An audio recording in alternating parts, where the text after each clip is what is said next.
नमस्कार साथियों, स्वागत है आपका अपने यूट्यूब चैनल भाषा निकेतन में। साथियों, हम बात कर रहे हैं वस्तुनिष्ठ हिंदी, डॉक्टर पूरनचंद टंडन, डॉक्टर मनीष शर्मा जी की जो पुस्तक है उसमें आज हम बात करेंगे भक्तिकालीन साहित्य, रचनाएं, रचनाकार। इस पर हमारी चर्चा चल रही है और ये हमारा भक्तिकालीन साहित्य का दूसरा वीडियो है। इससे पहले हम आदिकालीन के 2 वीडियो और एक भक्तिकालीन का आप तक पहुंचा चुके हैं। तो साथियों, चलिए शुरू करेंगे वीडियो। और वीडियो शुरू करने से पहले चाहेंगे कि आप हमारे चैनल पर नए हैं तो सब्सक्राइब जरूर करें, और वीडियो अगर पसंद आती है तो लाइक करें और अपने साथियों तक शेयर जरूर करें।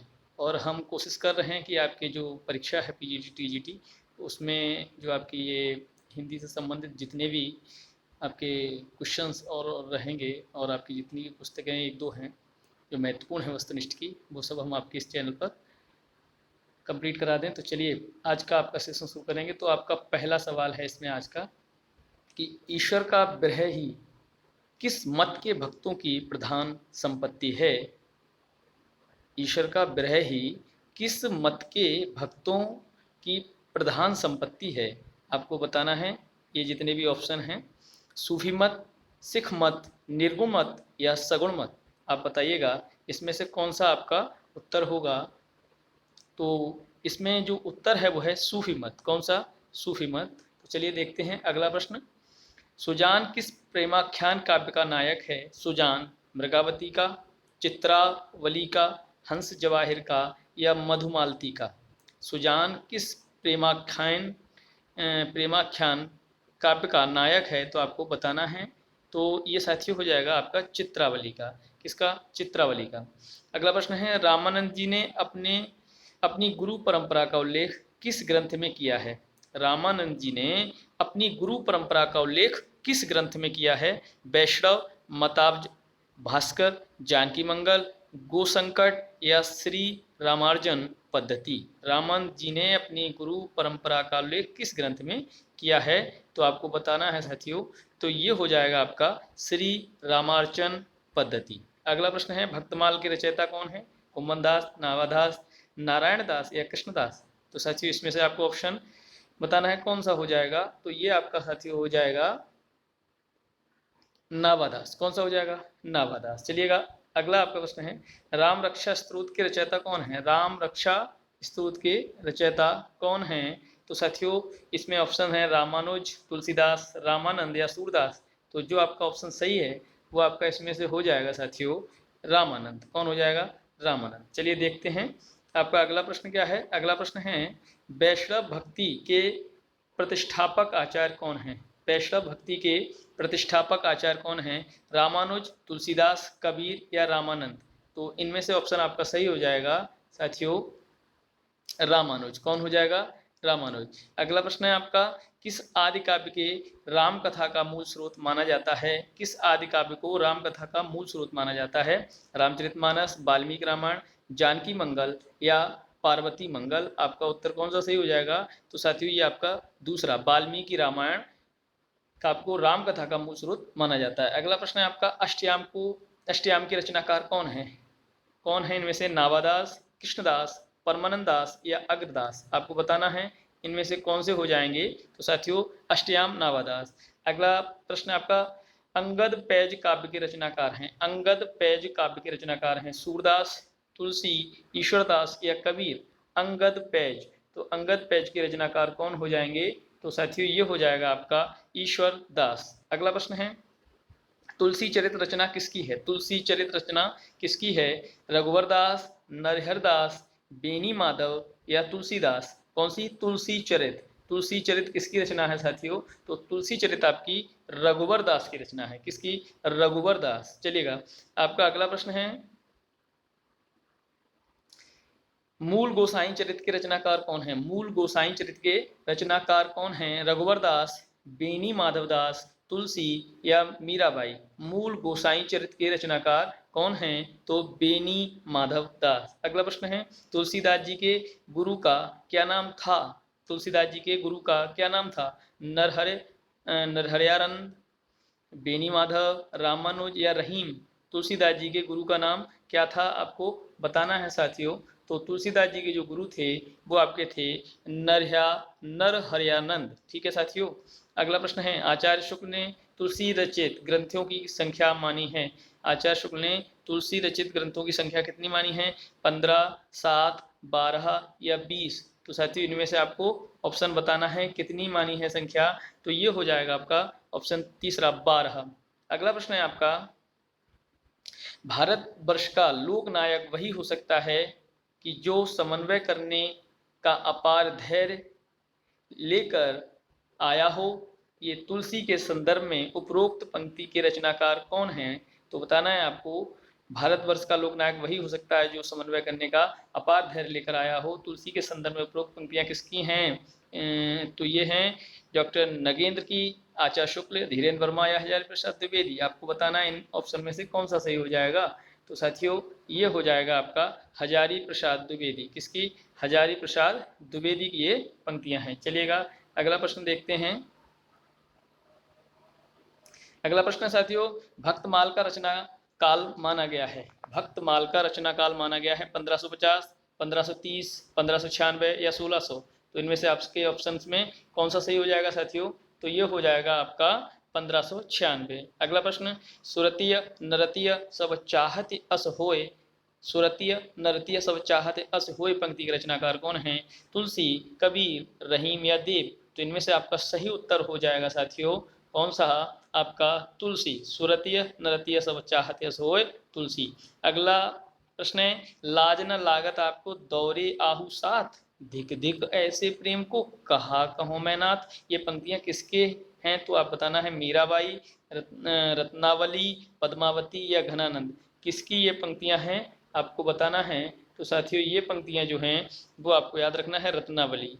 ठीक है। अगला प्रश्न है, गोद लिए हुलसी फिरें तुलसी सो सुत होए पंक्ति किसकी हैं? गोद लिए हुलसी फिरें तुलसी सो सुत होए किसकी पंक्तियां हैं? तुलसी, मीराबाई, नंददास या रहीमदास? तुलसी, मीराबाई, नंददास या रहीमदास? तो ये जो साथियों पंक्तियां हैं वो हो जाएंगी आपकी रहीम की। किसकी? रहीम की। चलिएगा देखते हैं अगली प्रश्न पर। तो अगला प्रश्न आपका, रामचरितमानस को पूरा करने में तुलसी जी को कितना समय लगा? 2 वर्ष 7 माह, 1 वर्ष 4 माह या 3 वर्ष?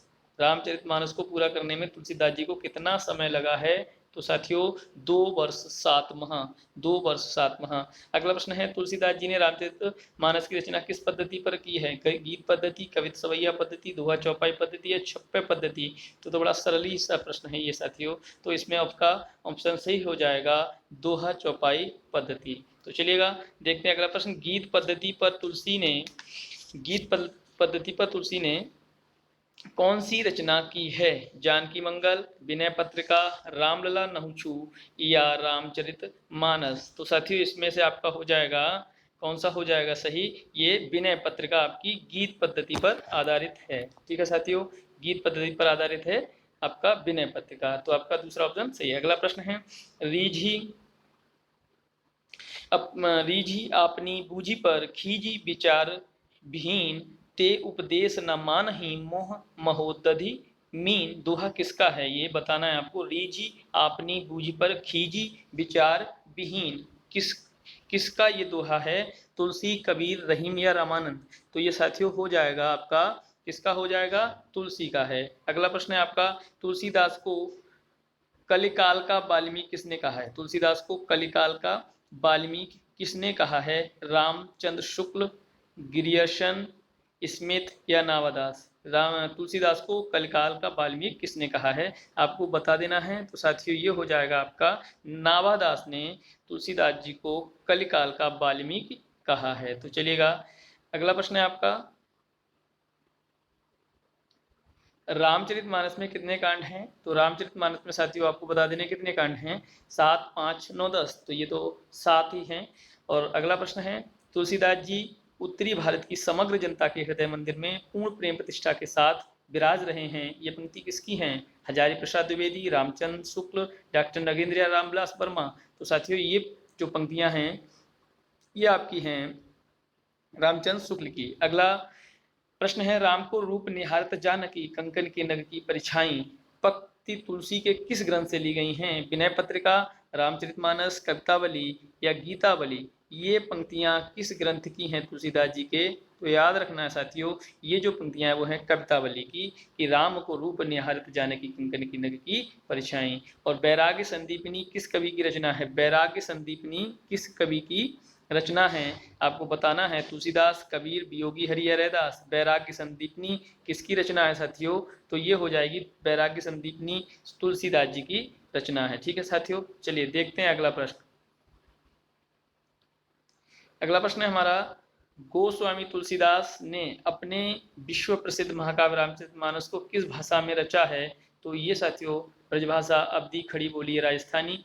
तो जो विश्व प्रसिद्ध रामचरितमानस है वो आपका अवधी भाषा में है। चलिएगा अगला प्रश्न है, विनय पत्रिका की भाषा कौन सी है? तो साथियों विनय पत्रिका की जो भाषा है वो आपको बतानी है, अवधी है, खड़ी बोली है, अपभ्रंश है या ब्रजभाषा है? तो साथियों जो आपकी विनय पत्रिका की भाषा है वो ब्रजभाषा है। किस कौन सी है? ब्रजभाषा।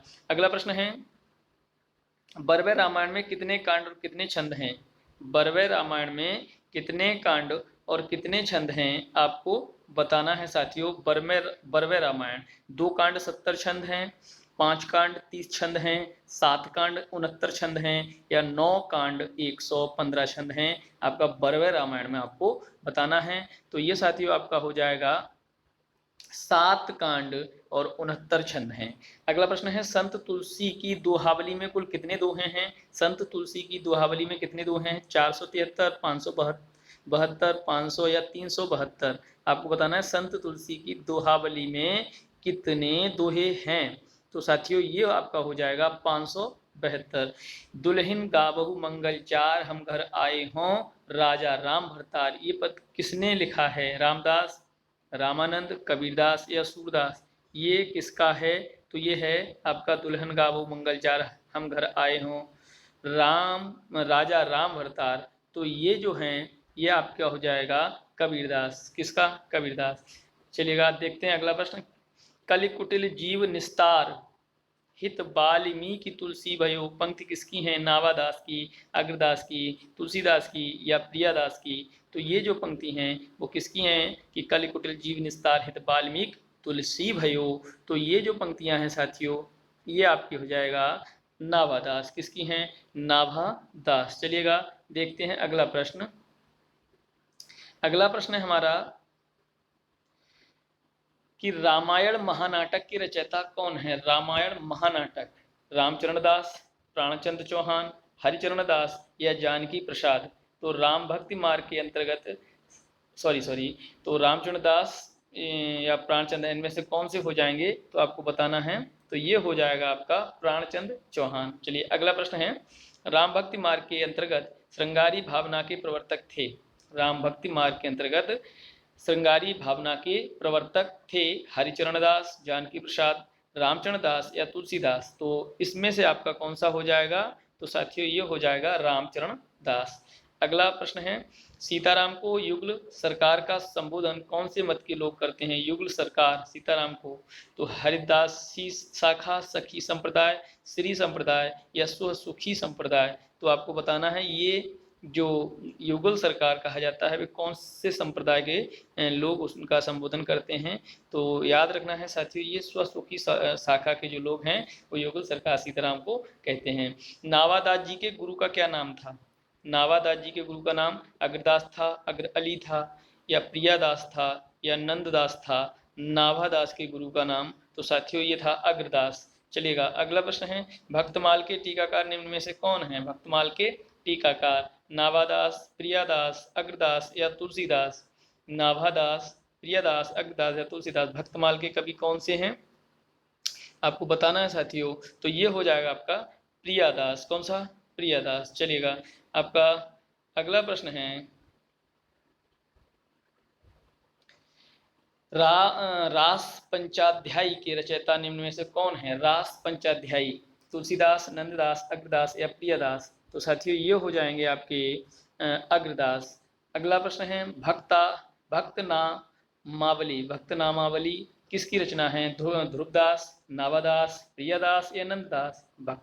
भक्तनामावली किसकी रचना है? ध्रुवदास, नावादास, प्रियदास या नंददास? तो इनमें से आपका सही उत्तर हो जाएगा साथियों ध्रुवदास।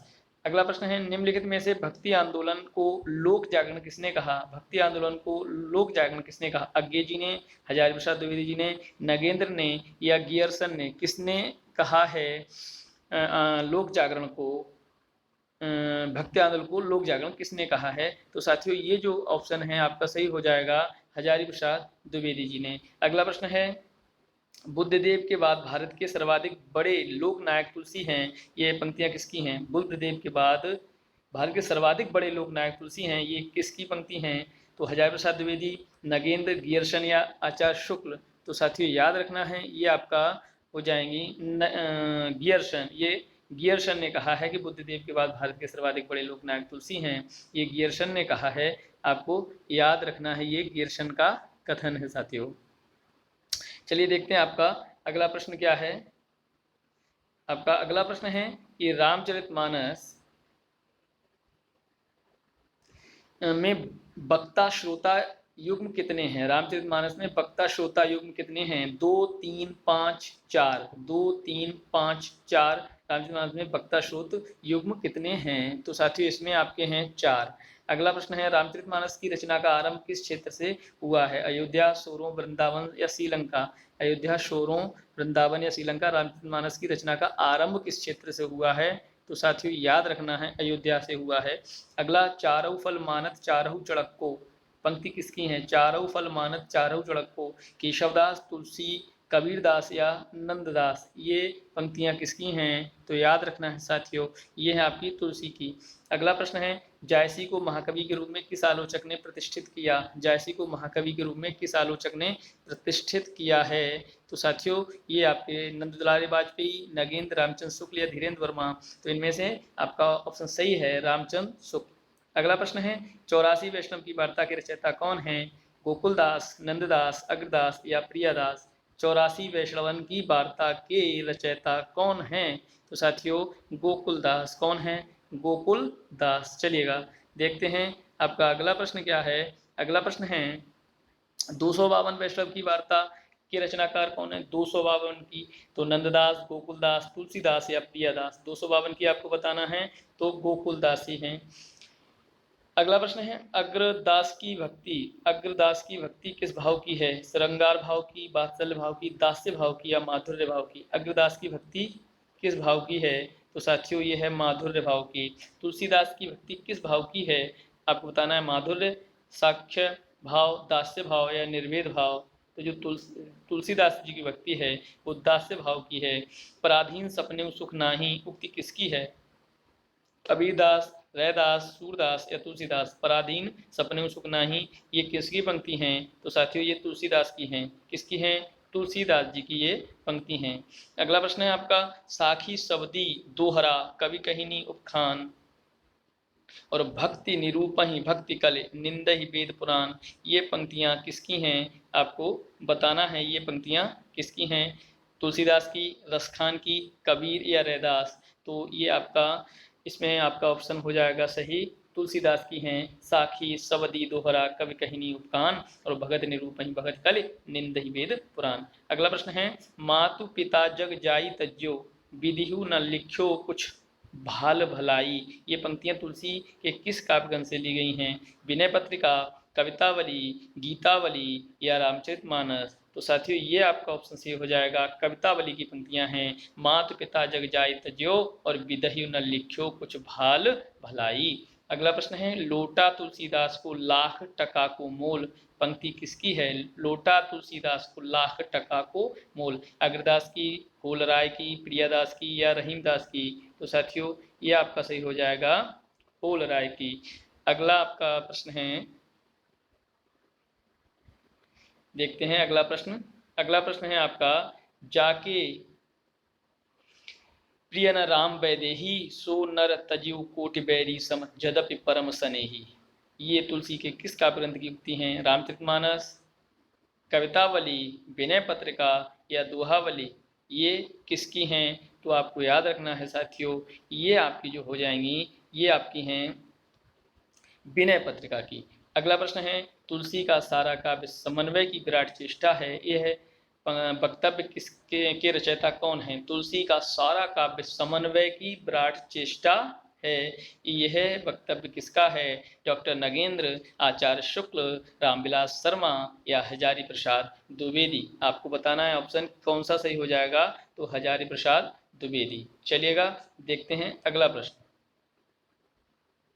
अगला प्रश्न है आपका, केशव कहीं न जायका कहिए, पंक्ति किसकी है? केशव कहीं न जायका कहिए, तुलसी, केशवदास, रैदास या प्रियदास। केशव कहीं न जायका कहिए, यह पंक्ति किसकी है? तो साथियों ये तुलसीदास की पंक्ति है। तिरुप्पावय किसकी रचना है? तिरुप्पावय किसकी रचना है? कबीर, आंडाल, हरिचरण दास या किशोरीदास। तिरुप्पावय, तो तिरुप्पावय किसकी रचना है? यह है आंडाल की। यदि प्रबंध काव्य एक विस्तृत वनस्थली है तो मुक्तक चुना हुआ गुलदस्ता किसकी है? किसकी पंक्ति है ये? यदि प्रबंध काव्य एक विस्तृत वनस्थली है तो मुक्तक चुना हुआ गुलदस्ता नंद दुलारे वाजपेयी, नगेंद्र, रामचंद्र शुक्ल या रामकुमार वर्मा। किसकी पंक्ति है ये? तो साथियों ये जो पंक्ति हैं ये हो जाएंगी आपकी रामचंद्र शुक्ल की। किसकी? रामचंद्र शुक्ल। यदि इस्लाम ना भी आया होता तो भी भक्ति साहित्य का बहरा आना वैसा ही होता आज। किसकी पंक्ति है? यदि इस्लाम ना आया होता तो भी भक्ति साहित्य का बहरा आना वैसा ही होता आज। किसकी पंक्ति है? गियरसन, हजारी प्रसाद द्विवेदी, डॉक्टर नगेंद्र या नंद दुलारे वाजपेयी। ये किसकी पंक्तियां हैं आपको बताना है। तो साथियों ये जो पंक्ति हैं ये आपकी हो जाएंगी हजारी प्रसाद द्विवेदी। किसकी पंक्ति है साथियों? हजारी प्रसाद द्विवेदी की जो पंक्तियां हैं। चलिएगा अगला प्रश्न है आपका, पद्मावत की रचना किस शासक के काल में हुई है? पद्मावत की रचना किस शासक के काल में हुई है? अकबर, जहांगीर, औरंगजेब या शेरशाह सूरी। पद्मावत की रचना किस शासक के काल में हुई है? अकबर, जहांगीर, औरंगजेब या शेरशाह सूरी। तो आपका सही ऑप्शन हो जाएगा साथियों इसमें शेरशाह सूरी। कौन सा? शेरशाह सूरी। अगला प्रश्न है, जायसी सूफियों के अद्वैतवाद तक ही नहीं रहे, वेदांत के अद्वैतवाद तक भी पहुंच गए। किसकी पंक्ति है? रामचंद्र शुक्ल की है, रहीम की है, कबीर की है कि सूरदास की है? कि जायसी सूफियों के अद्वैतवाद तक ही नहीं रहे, वेदांत के अद्वैतवाद तक भी पहुंच गए। यह पंक्ति किसकी है? रामचंद्र शुक्ल, रहीम, कबीर या सूरदास। तो साथियों ये जो पंक्ति है वो आपकी ये पंक्ति है रामचंद्र शुक्ल की। अगला प्रश्न है, बरवै छंद का प्रयोग प्रथमतः किस कवि ने किया? बरवै छंद का प्रयोग प्रथमतः किस कवि ने किया? तुलसी, रहीम, कबीर, सूरदास। तुलसी, रहीम, कबीर, सूरदास। तो इसमें रहीमदास जी ने बरवै छंद का सर्वप्रथम प्रयोग किया। चलिएगा देखते हैं अगला प्रश्न आपका। अगला प्रश्न है, पद्मावत को अन्योक्ति या समासोक्ति काव्य कहने वाले आलोचक हैं। पद्मावत को अन्योक्ति या समासोक्ति काव्य कहने वाले आलोचक हजारी प्रसाद द्विवेदी, अज्ञेय, रामचंद्र शुक्ल या दिनकर। पद्मावत को अन्योक्ति या समासोक्ति किसने कहा है? तो साथियों ये आपका सही हो जाएगा उत्तर रामचंद्र शुक्ल ने। कवित्व विवेक एक नहीं मोरे किसकी पंक्ति है? कवित्व विवेक एक नहीं मोरे घनानंद की, कबीर की, रामानंद की या तुलसी की। तो साथियों ये जो पंक्ति है कि कवित्व विवेक एक नहीं मोरे, ये आपकी हो जाएगी तुलसी की। अगला प्रश्न है, कहे बिनु रह्यो न परत, कहे राम रस न परत।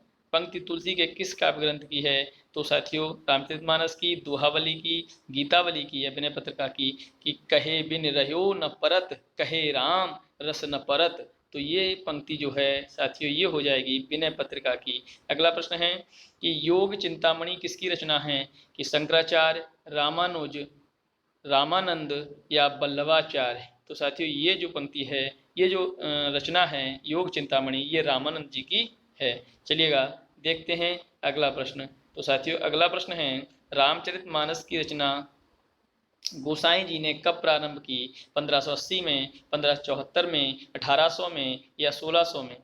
कब रामचरितमानस की रचना का प्रारंभ किया गोसाई जी ने, तुलसीदास जी ने? तो साथियों ये हो जाएगा आपका 1574। अगला प्रश्न है, किस कवि को हिंदी का जातीय कवि कहा जाता है? तो हिंदी का जातीय कवि साथियों तुलसीदास, सूरदास, कबीरदास या रामानंद, तो तुलसीदास जी को हिंदी का जाति कवि कहा जाता है। चलिएगा देखते हैं साथियों अगला प्रश्न क्या है। अगला प्रश्न है आपका कि हिंदी काव्य की सब प्रकार की रचना शैली के ऊपर गोस्वामी जी ने अपना ऊंचा आसन प्रतिष्ठित किया है। तो ये पंक्ति किसकी हैं, आपको बताना है। यह उच्चता और किसी को प्राप्त नहीं। यह पंक्तियां हैं रामचंद्र शुक्ल की, धीरेन्द्र वर्मा की, भगीरथ मित्र की या कि डॉक्टर नगेंद्र की। तो साथियों ये जो पंक्ति हैं वो आपकी हो जाएंगी रामचंद्र शुक्ल की। अगला प्रश्न है, तुलसी ने कलयुग का मानस के कौन से कांड में किया है। तुलसी ने कलयुग का मानस के कौन से कांड में किया है, बालकांड, अयोध्या कांड, अरण्य कांड या उत्तर कांड। तो साथियों आपको बताना है कौन सा हो जाएगा, इसमें हो जाएगा आपका उत्तरकांड। अगला प्रश्न है, कृष्ण भक्ति शाखा की दार्शनिक पीठिका तैयार करने वाले आचार्य, कृष्ण भक्ति शाखा की दार्शनिक पीठिका तैयार करने वाले आचार्य रामानंद, रामानुज, वल्लभाचार्य या मध्वाचार्य कौन हो जाएंगे साथियों।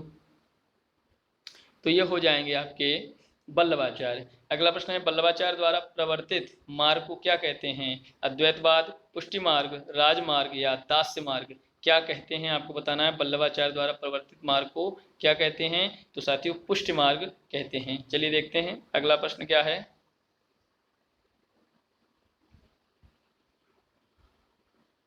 अगला प्रश्न है आपका, वल्लभाचार्य ने 3 प्रकार के जीवों का वर्णन किया है, निम्न में से कौन से जीव की चर्चा वल्लभाचार्य ने नहीं की, आसक्त जीव, प्रभा जीव, मर्यादा जीव या पुष्टि जीव।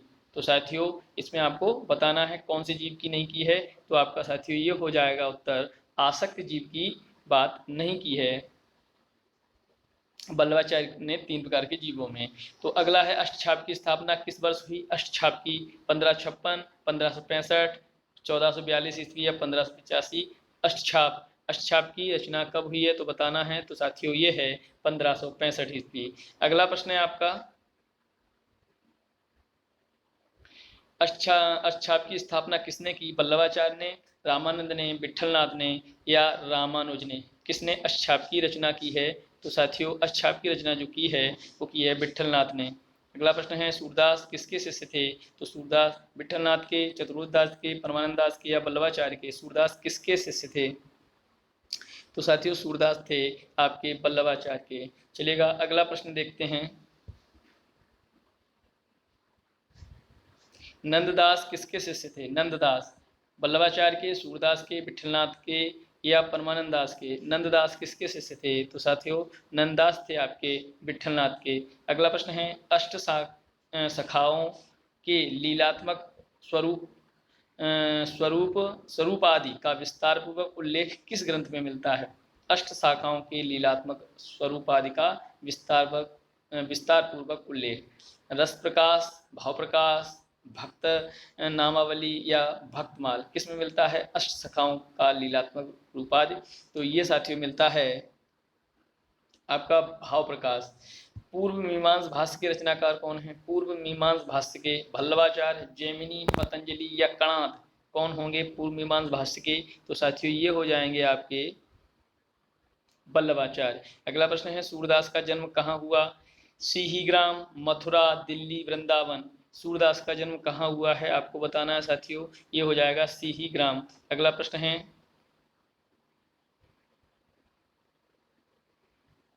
कि वल्लभाचार्य के संपर्क में आने से पूर्व सूर किस भाव की भक्ति करते थे।